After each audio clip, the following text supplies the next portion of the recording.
बिस्मिल्लाहिर्रहमानिर्रहीम। नाज़रीन अस्सलाम वालेकुम, मैं हूँ इमरान वसीम। नाज़रीन, बानी तहरीक इंसाफ इमरान खान का मुखलिस कारकुनान को कुर्बान करने का फ़ैसला। अब ये क्या मामला है, कारकुनान को कुर्बान करने का इमरान खान ने क्या डिसीजन लिया है? एक तो इस ख़बर की जो डिटेल हैं वो आप नाज़रीन के साथ हम शेयर करेंगे। दूसरा नाज़रीन, जस्टिस अतर मनिल्ला साहब ने जो न्यूयॉर्क बार से खिताब किया है, इस खिताब पर भी कुछ सवालात उठे हैं। वो सवालात क्या हैं वो भी आपकी खिदमत में पेश करेंगे। और रऊफ़ हसन, जिन्हें एफआई की जानिब से गिरफ़्तार किया गया और जिसे जिस्मानी रिमांड जो है वो अदालत से हासिल किया गया, जुडिशल मजिस्ट्रेट से, अब ऐसा लगता है कि जैसे जो सेक्रेटरी जनरल हैं पाकिस्तान तहरीक इंसाफ के उमर अयूब साहब, उनका भी घेरा तंग हो रहा है। तो इस मामले की डिटेल भी आगे चल के आप नाज़रीन के साथ हम शेयर करने जा रहे हैं। और chief justice Islamabad high court Aamir Farooq साहब ने लार्जर बेंच की तश्कील का इंदिया दिया है। इस पर भी आगे चल के आप नाज़रीन के साथ डिटेल शेयर करेंगे और कुछ दीगर ख़बरें भी हैं, उनकी तफसीलात पर भी आप नाज़रीन के साथ बात करेंगे। लेकिन प्रोग्राम का आगाज़ करने से पहले आप देखने वालों से चैनल सब्सक्रिप्शन की दरख्वास्त करेंगे कि चैनल को सब्सक्राइब कर लें, बेल आइकॉन का बटन प्रेस करें और अगर आपको हमारी वीडियो पसंद आती है तो इसको लाइक भी करें और शेयर भी करें। पहली खबर नाज़रीन, जो आज वफाकी काबीना का इजलास हुआ वज़ीर आज़म शहबाज शरीफ की ज़ेर सदारत, जिसमें इस बात का इम्कान ज़ाहिर किया जा रहा था कि जो आर्टिकल 6 के मुकदमे की हुकूमत की जानिब से बात की जा रही है कि बानी पीटीआई इमरान खान, साबिक सदर आरिफ अलवी और साबिक डिप्टी स्पीकर कासिम सूरी के खिलाफ आर्टिकल 6 के मुकदमे के हवाले से और पीटीआई पर पाबंदी के हवाले से आज के वफाकी काबीना के इजलास में मामला ज़ेर गौर आएगा। लेकिन आज ये दोनों मामला, चाहे पाबंदी का मामला है पीटीआई पे, चाहे आर्टिकल 6 का मामला है, इसके ऊपर किसी किस्म का गौर व खौज नहीं किया गया और ये मामला मौखर कर दिया गया है। और फैसला ये हुआ है कि जो इत्तेहादी जमातें हैं हुकूमती, उनके साथ मज़ीद मशावरत को आगे बढ़ाया जाए। एक तो नाज़रीन ये डेवलपमेंट हुई है। इसके अलावा नाज़रीन, जो इस्लामाबाद के 3 हलकों में तहरीक इंसाफ का जो धांधली का केस है, धांधली के जो इल्ज़ामात हैं, इस हवाले से जो इलेक्शन ट्रिब्यूनल तश्कील दिया गया, जिसको जस्टिस तारिक महमूद जंगीरी साहब जो है वो हेड कर रहे हैं, आज ट्रिब्यूनल में कार्रवाई आगे नहीं बढ़ सकी। उसकी वजह जो इलेक्शन तरमीमी एक्ट को इस्लामाबाद हाई कोर्ट में चीफ जस्टिस आमिर फ़ारूक साहब की अदालत में चैलेंज किया गया है और ये मुकदमा ज़ेर समात भी है। आज जब ट्रिब्यूनल में धांधली के हवाले से मुकदमे की समात का आगाज़ हुआ तो फैसल चौधरी साहब, जो कि तहरीक इंसाफ के रहनुमा आमिर मुगल के वकील हैं, उनकी जानिब से कहा गया कि कार्रवाई इसलिए आगे नहीं बढ़ सकती कि इस्लामाबाद हाई कोर्ट का आमिर फ़ारूक साहब का हुक्म इम्तना मौजूद है, वो फील्ड में है। और फिर फैसल चौधरी साहब ने खुद कहा कि आमिर फ़ारूक साहब जो हैं इलेक्शन तरमीमी एक्ट के ख़िलाफ़ जो केस की कार्रवाई है वो रोज़ाना की बुनियाद पर इस केस को सुन रहे हैं और जल्द वहाँ से फ़ैसला आने का इम्कान है। तारिक महमूद जंगीरी साहब ने कहा कि जो इलेक्शन एक्ट है उसके मुताबिक ट्रिब्यूनल ने रोज़ाना की बुनियाद पे इन इलेक्शन पिटीशन को सुन के डिसाइड करना है। लेकिन बहरहाल तारिक महमूद जंगीरी साहब ने आमिर फ़ारूक साहब के पास जो केस है इलेक्शन ट्रिब्यूनल के हवाले से, इलेक्शन तरमीमी एक्ट के हवाले से, उस ज़ेर समात मुकदमे की रोशनी में जो ट्रिब्यूनल की कार्रवाई है उसे 31 जुलाई तक जो है वो मुलतवी कर दिया है। लेकिन दूसरी जानिब पैरेलल आमिर फ़ारूक साहब की अदालत में इलेक्शन तरमीमी एक्ट के ख़िलाफ़ जब अदालती कार्रवाई का आगाज़ हुआ तो जो वकील हैं अली बुखारी साहब, उनकी जानिब से ये कहा गया कि रिटायर्ड जजेस की जो तैनाती के हवाले से इलेक्शन तरमीमी एक्ट जारी किया गया है उसमें कि रिटायर्ड जजेस जब ट्रिब्यूनल के जज लगेंगे तो मुशावरत चीफ जस्टिस के साथ होनी चाहिए। मुतल्लिका चीफ जस्टिस के साथ जो मुशावरत का मामला है उसको सिरे से इलेक्शन तरमीमी एक्ट में जो है वो निकाल दिया गया है। और फिर अली बुखारी साहब ने कहा कि हमारी इस्तदा ये है कि बड़ा अहम मामला है, इस पर आप लार्जर बेंच तश्कील दे दें। तो आमिर फ़ारूक साहब ने कहा कि पहले ऐसा करते हैं कि दूसरी साइड को नोटिस दे के उनके जवाब तलब कर लेते हैं, अटॉर्नी जनरल की मामलत भी तलब कर लेते हैं, पहले जवाब आ जाए फिर इस मामले को भी देख लेंगे। लार्जर बेंच बनाने की जो आपने दरख्वास्त की है, फिर लार्जर बेंच की तश्कील के मामले को भी जो है वो देखा जाएगा। तो 10 रोज़ की आमिर फ़ारूक साहब ने इलेक्शन तरमीमी एक्ट में वफाकी हुकूमत को, मुतल्लिका फ़रीक़ैन को मोहलत दे दी है जवाब जमा करवाने के लिए और आइंदा समात पे मामलत के लिए अटॉर्नी जनरल को भी नोटिस जारी कर दिया है। लेकिन इसी केस में नाज़रीन, जो नून लीग के कामयाब उम्मीदवारान हैं उनके वकला की जानिब से दलाइल मुकम्मल कर लिए गए, जिसमें उनकी तरफ से कहा गया कि इलेक्शन जो कमीशन है उसने जो इलेक्शन ट्रिब्यूनल चेंज किया, जंगीरी साहब को चेंज करके रिटायर्ड जज लगाने के हवाले से नया ट्रिब्यूनल तश्कील देने का जो फ़ैसला किया, ये फ़ैसला बिल्कुल दुरुस्त है इलेक्शन कमीशन ऑफ पाकिस्तान का। और ये फ़ैसला दे के कोई इलेक्शन कमीशन ने गलत काम नहीं किया। इलेक्शन कमीशन के फ़ैसले में किसी किस्म की बदनीयती नहीं है, बल्कि कानून के मुताबिक इलेक्शन ट्रिब्यूनल को इलेक्शन कमीशन ने अपने फ़ैसले से तब्दील करने का फ़ैसला किया। फिर नून लीग के उम्मीदवारों के वकला की जानिब से कहा गया कि इलेक्शन पटिशन जो है, सबसे पहले जब आप इलेक्शन पटिशन किसी ट्रिब्यूनल में दायर करते हैं तो उसका मयार बड़ा हाई रखा गया है। सबसे पहले उन पटिशन्स की जिसमें धांधली का इल्ज़ाम लगता है उसके काबिल समात होने के ऊपर फैसला होता है। लेकिन यहाँ पर जो ट्रिब्यूनल है, जैसे जहांगीरी साहब का जो ट्रिब्यूनल है, उनकी तरफ से पटिशन के काबिल समात होने के मामले का जायज़ा लेने की बजाय पहली समात पे जो है, जो विनिंग कैंडिडेट्स थे जिनके खिलाफ ये पटिशन या इल्ज़ाम धांधली के लगाए गए, उनको नोटिस जारी करके जवाब तलब कर लिया गया। फॉर्म 45 और दीगर रिकॉर्ड जो है वो समन कर लिया गया। और दूसरी समात पर जो है वो अपने मुतलका रिटर्निंग अफसरान को भी नोटिस जारी करके उनसे भी जो है वो जवाब तलब कर लिया गया। और नून लीग के वकला की जानिब से कहा गया कि जो हमारी इलेक्शन कमीशन में पटिशन थी उसमें हमने जो तासुब का या अपना अकरबा परवरी के इस किस्म के जो हमने अल्फाज इस्तेमाल किए हैं, ये तमाम हम इल्ज़ामात जो है वो वापस लेते हैं। तो इनके दलाइल, नून लीग के वकला के दलाइल आज मुकम्मल हो गए हैं। इसके अलावा नाज़रीन, इस्लामाबाद हाई कोर्ट में बुशरा बीबी साहबा के मुकदमात की डिटेल के हवाले से जो मुकदमे की समात हुई है, जिसमें आज आमिर फारूक साहब ने वजारत दाखिला को, नैब को, FIA को और इस्लामाबाद पुलिस को नोटिस जारी करते हुए उनसे जवाब तलब कर लिया है और मुकदमे की समात को आइंदा हफ्ते तक जो है वो मुलतवी कर दिया गया है। इसी तरीके से नाज़रीन, जो इस्लामाबाद हाई कोर्ट में तहरीक इंसाफ की वेबसाइट की जो ब्लॉकेज का इशू था, जो बंदिश का इशू था, उस पर भी आमिर फारूक साहब ने समात की। लेकिन आज PTI के अपने जो वकील हैं, जो रहनुमा हैं वकील अपने बाबर अवान साहब, उनकी तरफ से इल्तवा की दरख्वास्त थी। तो बाबर अवान साहब के इल्तवा की दरख्वास्त की रोशनी में जो केस की समात है उसे आमिर फारूक साहब ने अगले हफ्ते तक जो है वो मुलतवी कर दिया है। इसके अलावा नाज़रीन, इलेक्शन कमीशन ऑफ पाकिस्तान में 2 बड़े अहम केसेस की समात हुई है। एक तो उमर अयूब साहब की कामयाबी के हवाले से चैलेंज किया गया कि उमर अयूब साहब भी धांधली से जीते हैं, ठीक तरीके से उन्होंने कामयाबी हासिल नहीं की, अपने मुखालिफ उम्मीदवार को हरवाने में उन्होंने हथकंडे इस्तेमाल किए हैं, धांधली करवाई है। एक तो ये केस आज इलेक्शन कमीशन में ज़ेर समात आया है। दूसरा केस था कि जो आखिरी असम्बली थी PDM पार्ट 1 जिसको कहते हैं, जिसमें अगस्त 2023 को असम्बली को तहलील कर दिया गया था, उस हवाले से 10 जमातों ने, पिछली असम्बली की 10 सियासी जमातों ने और कुछ अरकान की जानिब से जो अपने एनुअल रिटर्न्स होते हैं, जो गोशवारे होते हैं, वो जमा नहीं करवाए गए थे, वो गोशवारे जमा ना कराने पे आज इलेक्शन कमीशन ऑफ पाकिस्तान में इस केस की समात हुई है, जिसमें इलेक्शन कमीशन के लीगल विंग की जानिब से इलेक्शन कमीशन को ये कहा गया कि कानून के मुताबिक तो इन 10 सियासी जमातों ने और जो मुतलका अरकान थे उनकी जानिब से अपने गोशवारे जमा करवाने चाहिए थे इलेक्शन कमीशन में।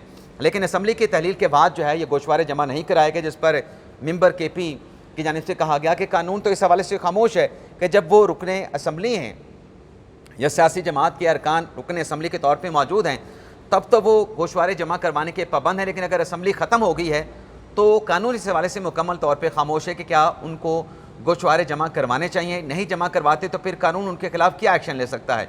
इसमें नाज़रीन, इलेक्शन कमीशन के लीगल विंग की जानिब से इलेक्शन कमीशन की अदालत को ये कहा गया कि ये जो नए कागजात आ रहे हैं लोगों के, उसमें अगर पुराने वाले अरकान असम्बली हैं जिनके रिटर्न्स जमा नहीं हुए असम्बली तहलील होने के बाद, आप उनके जो कागजात हैं वो एक्सेप्ट ना करें, उनको कागजात जमा कराने की इजाज़त ना दें। और जिन सियासी जमातों की तरफ से एनुअल रिटर्न जमा नहीं करवाए गए उनका जो इंतखाबी निशान है वो आप वापस ले लें। जिस पर मेंबर इलेक्शन कमीशन KPK से उनका ताल्लुक, उनकी तरफ से कहा गया कि ये आप कानून की क्या बात कर रहे हैं। कानून में जैसे आप कह रहे हैं कि इंतखाबी निशान आप उनका वापस ले सकते हैं, कानून में तो कहा गया है कि जो आज़ाद अरकान है वो 3 दिन के अंदर किसी सियासी जमात में शमूलियत अख्तियार करेंगे। लेकिन अब तो आज़ाद अरकान को शमूलियत के लिए 15 दिन दे दिए गए हैं, तो कानून की आप क्या बात करते हैं। लेकिन बहरहाल इसमें जो मोहलत देने की बात की गई, इलेक्शन कमीशन ने मोहलत नहीं दी और इस केस का फैसला कि रिटर्न्स क्यों नहीं जमा करवाए गए, गोशवारे क्यों नहीं जमा कराए गए, इस पर इलेक्शन कमीशन ने फैसला महफूज कर लिया है। दूसरा केस था उमर अयूब के जो मुखालिफ उम्मीदवार थे बाबर नवाज़, उनके मुतलका हल्के मानसरा से उनकी तरफ से पटिशन इलेक्शन कमीशन में दायर की गई थी कि ये धांधली से उमर अयूब साहब कामयाब हुए हैं तो उनके खिलाफ कार्रवाई की जाए।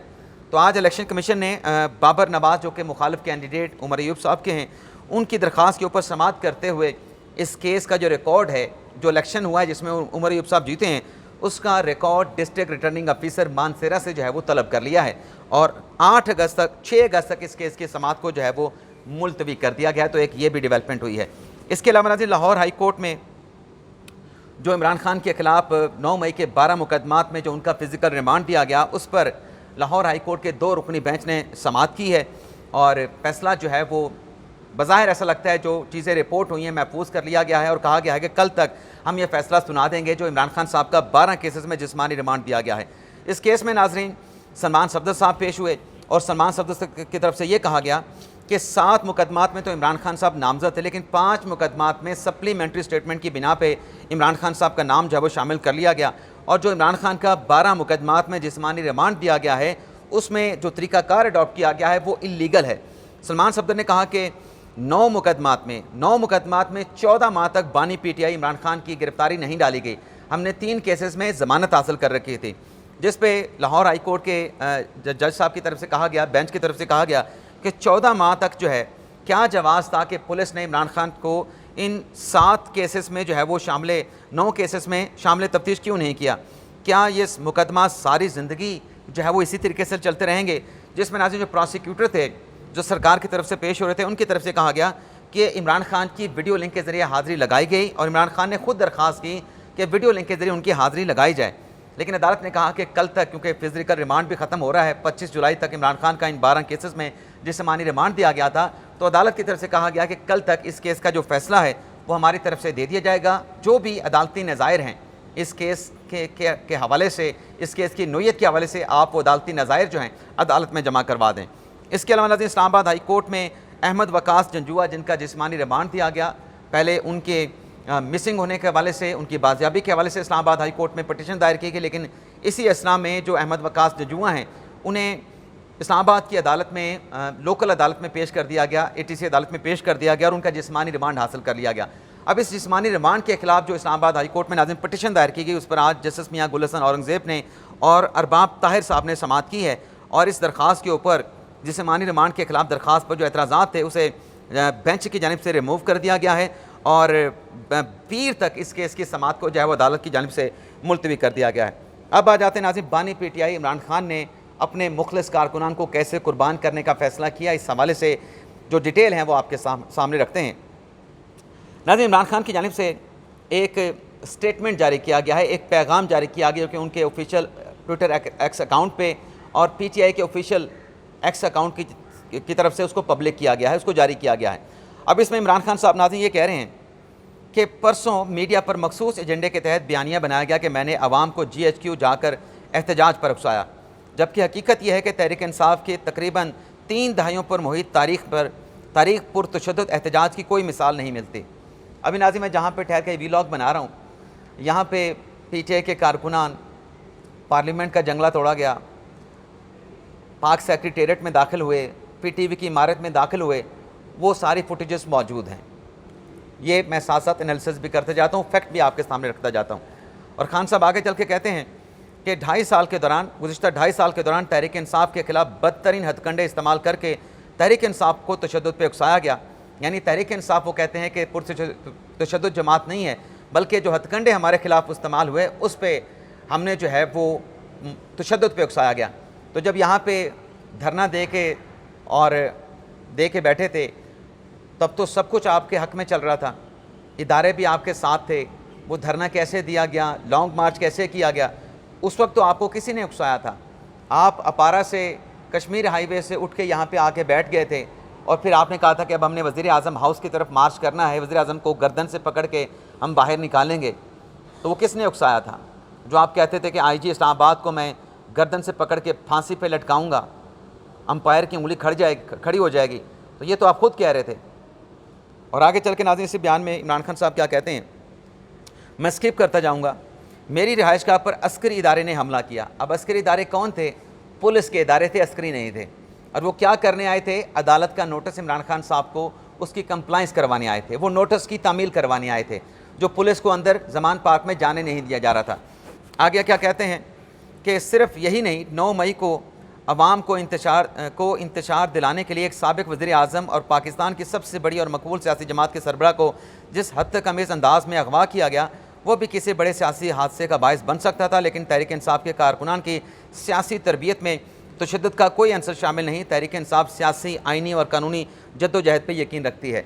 वो जो तहरीक इंसाफ के जो वोटर सपोर्टर थे, जो जमान पार्क के बाहर खड़े थे, जो जा रहे थे अपना जना हाउस में, कोर कमांडर हाउस में, जो GHQ की तरफ जा रहे थे, जो मियाँ वाली एयरबेस की तरफ जा रहे थे, उनके हाथों में क्या पकड़े हुए थे? उनके हाथों में क्या पकड़े हुए? अगर आप पुरअमन थे तो मुसल्ला क्यों थे? ये पेट्रोल बम किसने फेंके थे? ये गुलेलें बना के किसने निशाना बनाया था और किसको निशाना बनाया था? अगर आप पुरतशद्दुद नहीं, पुरअमन है, तो ये सारी चीज़ें क्या हैं? आज मुझे एक दोस्त ने शिकवा किया कि आप मतलब इमरान खान की बात करते हैं, इमरान खान के ख़िलाफ़ बात करते हैं, तो ये फैक्ट मैं बयान कर रहा हूँ, इस फैक्ट्स को झुटला दें, क्या मैं गलत बयान कर रहा हूँ? ये हक़ाइक़ हैं जो आपके सामने रख रहा हूँ। और फिर आगे चल के इमरान खान साहब ने जो बारीक वारदात इस पैगाम में डाली है वो भी आपकी खिदमत में पेश करता हूँ। अभी 9 मई एक फॉल्स फ्लैग ऑपरेशन था जिसने 9 मई की सीसी फुटेज चुराई है। 9 मई के हकीकी ज़िम्मेदारान हैं इनकी अकल का ये आलम है कि ये 9 मई को अमेरिका के कैपिटल हिल के एहतजाज से तशबीह देते हैं, हालांकि वहाँ पर बाकायदा शफाफ तफ्तीश और CCTV की बारीक बीनी से जायज़े के बाद सिर्फ मुलव्वस अफराद को सज़ा दी गई। पूरी सियासी पार्टी रिपब्लिकन को कुछ नहीं कहा गया, लेकिन यहाँ ना सिर्फ सबूत मिटाने के गर्ज से फुटेज गायब कर दी गई बल्कि पूरे पाकिस्तान में एक्शन लिया गया। पूरे पाकिस्तान में PTI के मुख्तलिफ इलाकों के लोग जिन्होंने एहतजाज में हिस्सा नहीं लिया उनको भी उठा लिया गया। उनका क्या कसूर था? अब इसमें इमरान खान साहब क्या कह रहे हैं कि जिस तरीके से अमेरिका में कैपिटल हिल पे हमला हुआ और CCTV फुटेज से लोगों की निशानदेही करके उनको सज़ाएँ दिलवाई गई, खान साहब भी यहाँ पर यही कह रहे हैं कि आप फुटेजेस देखें, वीडियोस देखें, उसमें जो कोर कमांडर के घर में जा रहे हैं, जो GHQ पे हमला करने जा रहे हैं, जो तोड़फोड़ कर रहे हैं, वो कौन लोग हैं, उनकी निशानदेही करके उनको सज़ाएँ दे दें। और ये बारीक वारदात इसलिए कि खान साहब इसमें खुद को क्लीन चिट दे रहे हैं कि मैं नहीं था मौके पे, जो मौके पे लोग मौजूद थे उनको पकड़ लें CCTV फुटेज के ज़रिए। तो मौके पे कौन मौजूद थे? CCTV फुटेज चले हमारे आपके सामने नहीं है, लेकिन जो लोगों ने PTI की तरफ टिल्ट करने वाले यूट्यूबर्स ने, सोशल मीडिया एक्टिविस्ट ने जो वीडियोस बनाई थी उस वक्त 9 मई के हवाले से, जब कोर कमांडर की तरफ आप जा रहे थे, उस हाउस की तरफ आप जा रहे थे, GHQ की तरफ जो जा रहे थे, वो फुटेजेस तो मौजूद हैं। उसमें कौन लोग हैं? आपके PTI के वर्कर्स हैं, आपके भांजे हैं एहसान नियाज़ी साहब, आपके पार्टी के रहनुमा हैं, ख़वातीन हैं, मर्द हैं, यंगस्टर हैं, नौजवान हैं जो कह रहे हैं इनकलाब आ गया, इनकलाब आ गया। और फिर जो लूट मार की वीडियोज़ कोर कमांडर लाहौर के हाउस में, वो किसने नहीं देखी? तो खान साहब ये कह रहे हैं कि उनको पकड़ लें जो नज़र आ रहे हैं वीडियो में। मेरा इसके साथ कोई ताल्लुक़ नहीं है, मैंने कोई उनको एहतजाज करने का तो कहा था जो खान साहब कहते हैं। और अगर आज लोग ये कहते हैं कि खान साहब ने वो बयान जो दिया उसकी भी तरदीद कर दिए, खान साहब के माजी के बयान भी मौजूद हैं। सुप्रीम कोर्ट में इमरान खान साहब ने कहा कि अगर आइंदा भी मुझे ऐसे गिरफ्तार करेंगे तो ऐसा ही रद्द-ए-अमल आएगा, ऐसा ही रद्द-ए-अमल आएगा, ऐसा ही रिएक्शन आएगा। अभी भी सलमान अकमर साहब कह रहे थे कि हमने ये फैसला किया था कि जो गिरफ्तार करेगा उसके ख़िलाफ़ हम एहतजाज करेंगे। तो एहतजाज की कौल का तो आपके अपने माजी के स्टेटमेंट भी मौजूद हैं, 2 दिन के पहले के बयान को भी छोड़ दें। फिर आप असल में चाह ये रहे हैं कि मेरे साथ इस कड़ियों को ना मिलाया जाए, क्योंकि अब केस क्या बनता है? केस ये बनता है कि इसके मनसूबा साज के मनसूबा किसका था, किसने कहा कि आपने मिलिट्री तनसीबात की तरफ जाना है एहतजाज करने के लिए, डंडे सोटे उठा के, पेट्रोल बम लेके। खान साहब कहते हैं इस तरफ ना जाएं, जो वहाँ पे लोग मौजूद थे आप उनको टारगेट कर लें, उनकी निशानदेही कर लें, उनके खिलाफ कार्रवाई कर लें। जो फैसिलिटेटर हैं उनको भी छोड़ दें और जो प्लानर हैं उनको भी छोड़ दें। ये खान साहब कह रहे हैं। जो इल्ज़ाम लगता है कि इसमें मनसूबा साज भी हैं, इसमें फैसिलिटेटर भी हैं, इसमें एग्जीक्यूटर भी हैं, किसी को नहीं छोड़ा जाएगा। खान साहब कहते हैं कि सिर्फ जो एग्जीक्यूटर हैं उनको पकड़ लें, उनकी निशानदेही कर लें। और फिर नाज़रीन आगे चल के इमरान खान साहब क्या कहते हैं, मैं थोड़ा सा और भी पढ़ दूँ। ये बात भी काबिल ज़िक्र है कि अमेरिका में साबिक सदर पर कातलाना हमला हुआ तो सीक्रेट सर्विस के चेयरमैन ने नाकामी को तस्लीम करते हुए इस्तीफ़ा दे दिया। अभी जो डोनाल्ड ट्रंप पे हमला हुआ है, इमरान खान साहब कहते हैं जबकि पाकिस्तान में जिस साबिक वज़ीर-ए-आज़म पे कातलाना हमला हुआ, सीक्रेट सर्विस ने उसी वज़ीर-ए-आज़म को कैद में डाल दिया। कौन सी सीक्रेट सर्विस ने आपको कैद में डाला है? ये हक़ाइक़ के बरक्स खान साहब बात कर रहे हैं, चीज़ों को ट्विस्ट कर रहे हैं। आप जेल में हैं तो आपके खिलाफ मुख्तलिफ केसेस हैं, उन केसेस में आप जेल पे हैं। यानी आजकल आप जो ये 9 मई के केसेस जिसका मैंने अभी अहवाल आपके साथ शेयर किया, जिसमें आपका जिस्मानी रिमांड है, उस केस में आप जो है वो जेल में हैं। तोशाखाना 2 में आप जो है वो जेल में हैं। आप इसमें तो किसी केस में आप जो है कोई मिलिट्री ने बराह रास्त आपके खिलाफ बनाया हो, एस्टेब्लिशमेंट है, उसमें तो आप नहीं हैं। ये तो 9 मई का केस है जिसमें आप खुद को क्लीन चिट दे रहे हैं और अपने पार्टी के लोगों को, मुख्तलिफ कारकुनान जो कि आपके लिए गए थे, आपकी गिरफ्तारी पे एहतजाज करने गए थे, आप उनको कहते हैं कि पकड़ लें, बस मुझे छोड़ दें। और फिर नाज़रीन इमरान खान साहब आगे लंबा चौड़ा स्टेटमेंट देते हैं, मैं मुख्तसर करने की कोशिश करूँगा, आखिर पे चला जाता हूँ। वज़ीर आला अली अमीन गंडापुर को हदायत दी है कि वो इस्लामाबाद में जलसे की क़यादत करें, पूरी कौम हकीकी आज़ादी के असूल के लिए मुल्क में राइज ज़ालमाना और फस्ताई निज़ाम के ख़िलाफ़ इस जलसे में भरपूर शिरकत करें। और भी बहुत सारी बातें लिखी हैं, लेकिन मैं यहाँ पर ख़त्म कर देता हूँ। नाज़रीन, न्यूयॉर्क बार में अतर मिनल्ला साहब ने खिताब किया है। अतर मिनल्ला साहब ये कहते हैं कि वो जो अदालत खुली थी उनके दौर में, जब वो chief justice Islamabad high court थे, तो उस पर नाज़रीन उन्होंने क्या कहते हैं, वो कहते हैं नाज़रीन कि अब उस रात क्या हुआ मैं घर में था, मुझे बताया गया कि ऐसे हालात पैदा हो गए हैं कि लोग पटिशन फ़ाइल करना चाहते हैं। उन्होंने मुझे बताया, यानी ऑफिस वाले ने मुझे बताया कि सुप्रीम कोर्ट बार के सदर एहसन बून पटिशन फ़ाइल करना चाहते हैं। जैसे जैसे अमिनुल्लाह ने अपने खिताब में कहा कि स्टाफ की ड्यूटी लगाई कि वो जाकर पटिशन ले आएँ। जब मैंने वो पटिशन देखी तो वो बिल्कुल मुज़्ज़े का खेस थी। मैंने हुक्म नहीं किया, यानी उस पटिशन के ऊपर मैंने कोई हुक्म सादर नहीं किया। एक सियासी बयानिया बना दिया गया कि अदालतें क्यों खुल गईं। मैं आपको बताता हूँ कि उस वक्त टीवी पर कहा जा रहा था कि उन्होंने ऐसी सूरत हाल पैदा कर दी है जिससे मार्शल लग रहा है। मैं तो चाहता हूँ कि जब भी मार्शल का ख़तरा हो अदालतें खुली रहनी चाहिए। वो 1977 की बात भी कर रहे थे, 1999 की बात भी कर रहे थे। जब मार्शल के ख़िलाफ़ अतर मिनल्ला साहब का ये स्टांस है तो फिर सवाल ये उठता है कि आप मार्शल के दौर में सूबाई मिनिस्टर खैबर पख्तूनख्वा में क्यों बने। अच्छा, इस पर कुछ हमारे दोस्त कहते हैं कि इस गलती का भी इसी खिताब में अतर मिनल्ला साहब ने जब एतराफ़ किया है, क्या सिर्फ गलती का एतराफ़ कर लेना काफ़ी है या फिर गलती पे माफ़ी भी होनी चाहिए। ये भी सवाल नाज़रीन अपनी जगह पे खड़ा कि क्या सिर्फ गलती का एतराफ़ या गलती की माफ़ी भी होनी चाहिए। इजाज़त चाहते हैं नाज़रीन, अल्लाह हाफ़िज़।